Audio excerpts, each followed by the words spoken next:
petite note que j'ai prise pendant les interventions, vous dire quelques réflexions. Tout d'abord, je suis très heureux d'entendre dire qu'il y a une tentative d'officialisation de l'institution noachide. Vous savez que c'est très important, on ne peut pas agir dans ce monde si on n'est pas organisé. Je suis très heureux de voir également que l'initiative, le flambeau passe aux noachides eux-mêmes.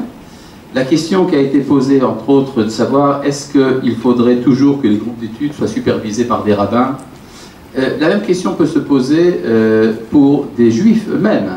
Jusqu'à quand est-ce que je dois dépendre de mon maître? Moi qui suis juif et étudie chez un maître, est-ce que je dois tout le temps étudier chez mon maître ou est-ce qu'il y a un moment où je deviens indépendant? Eh bien, la réponse c'est qu'il y a un moment. Étant donné que pour devenir indépendant, pour avoir une certaine autonomie dans l'étude, il faut pour cela des années d'études, des études de proximité avec son maître. Alors évidemment, comme on n'en est encore qu'à la première génération, ça risque de prendre quelques années. Mais nous espérons que un jour s'élèvent des maîtres internes au noachisme même, fidèles à la Torah, qui puissent continuer l'enseignement de leurs maîtres, les rabbins d'Israël. Et je pense que ce jour n'est pas si loin qu'on le pense. Et pourquoi ne pas espérer même un jour une inspiration, même une inspiration divine, des grands maîtres qui pourraient se lever parmi les nations. Nous avons un enseignement du Tana d'Eviliaou, un des anciens Midrashim, qui nous dit que l'Esprit Saint peut résider sur les membres de toutes les nations. Une des questions qui a été posée, à mon avis, est fondamentale. Qu'est-ce que le noachisme a ajouté à l'humanité, dans l'ensemble, qu'est-ce que la Torah ajoute à l'humanité, étant donné que nous sommes dans des sociétés civilisées? Eh bien, je vais vous dire ce que ça ajoute. Ce que la Torah ajoute au monde, ce que le peuple juif ajoute au monde, c'est la cheminée. La cheminée. Oui, oui, une cheminée. Vous savez ce que c'est qu'une cheminée? Vous vivez dans un pays où il y a des cheminées. Dans mon pays, il n'y en a pas. Mais ici, il y en a. La cheminée, c'est quand vous êtes dans une maison et vous avez un plafond. Eh bien, le plafond limite votre champ de vue. C'est très important qu'il y ait un plafond, parce que le plafond permet d'avoir une certaine stabilité. Imaginez qu'on soit tout le temps sous la coupe céleste, sous la voûte céleste. Mais il y a un endroit dans la maison où il y a un trou. Ce trou sert à beaucoup de choses, entre autres à faire passer la fumée.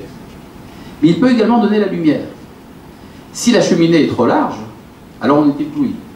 Si elle est trop étroite, elle ne sert plus à rien, on est étouffé. Il faut qu'il y ait dans le monde une cheminée. Cette cheminée est donnée par la révélation transcendantale du Créateur à travers la parole de ses prophètes. Et c'est pour ça que c'est tellement important. Un monde dans lequel il y a des philosophes, des scientifiques, des artistes. Est un monde très beau, mais sans finalité.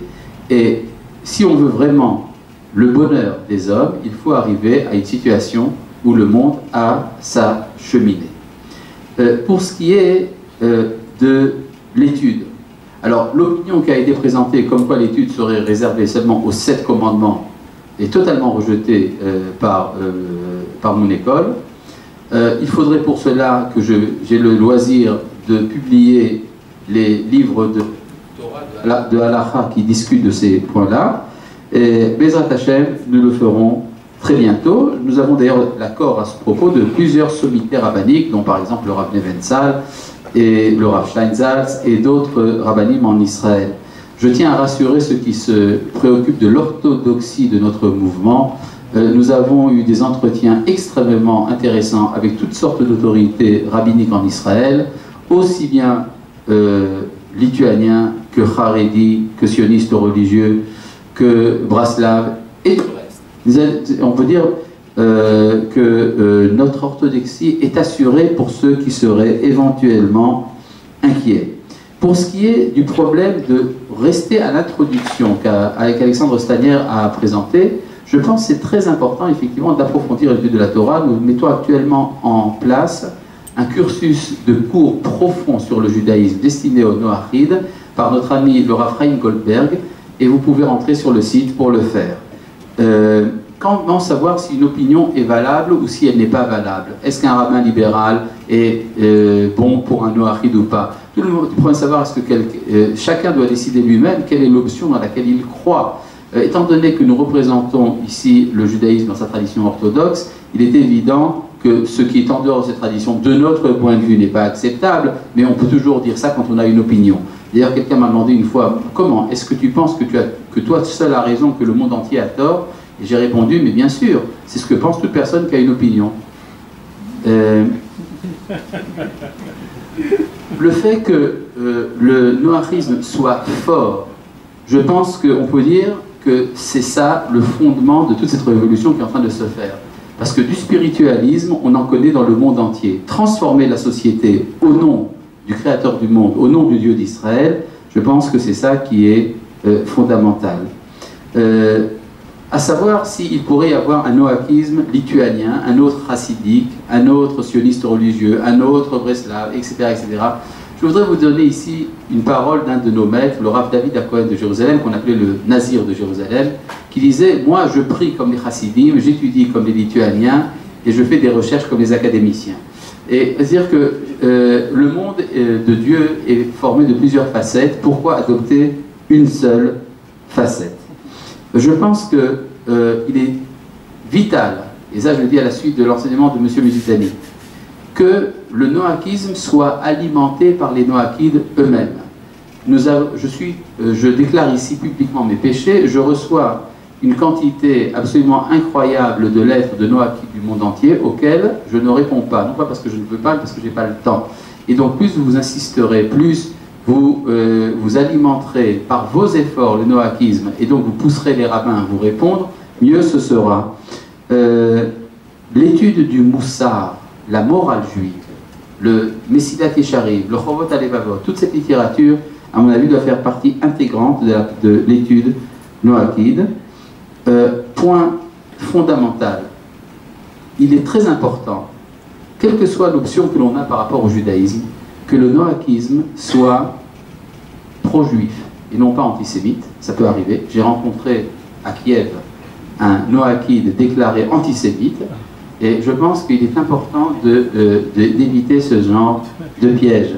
Le noachisme doit être pro-israélien, quelle que soit l'option politique que l'on a par rapport au conflit politique qu'il y a aujourd'hui en Israël.